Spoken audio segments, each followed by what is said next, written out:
one of the exercises that we did, the teachers put up all of these colored construction paper all around the room on the walls. And they just said, go stand in front of each one of those colors and see how you feel and see what comes up, if anything, and then jot it down. So that was really the first time I noticed, like a really strong response to individual colors. And that was kind of the beginning of a lot of exploration for me. I ended up moving to Italy for 7 years back then. Shortly after I left engineering, moved to Italy, studied all kinds of alternative healing modalities, a lot of them having to do with color and how color influences the different, chakras in our bodies. And then when I got into Eastern medicine, I'm also an Eastern medicine physician.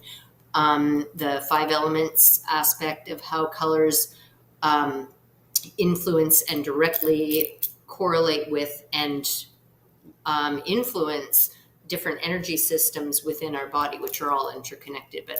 So anyway, it's a big topic. So that's. I do.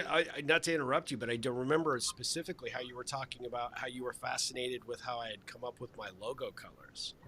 And then, you and I were talking about it because it was you had come to the Ripple, and I remember you coming up to me in the after Ripple. We were at this little, nondescript bar right down the street from where we had it, right? And you were like, I've never been to an event where questions were the predominant thing. So I knew, when you say you were always asking questions, I could tell it resonated with you, right?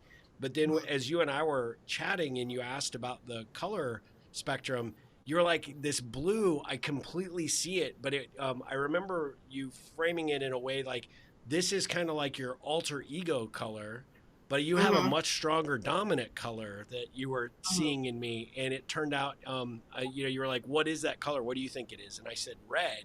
And you were like, that's exactly it. Because at the end of the day, red's my favorite color. And we got into this great conversation about it. And I just remember the distinction. And then you shared a little bit about what you were doing. But at that time, like you said, full-time artist, you were kind of focused on how you could take the visual medium and move it in a way that could actually help, people really open up their space and just, be a part of that. So when you talk about the session that you went to, or the continuing education class, standing next to each color and seeing what that brings up to you is really fascinating to me.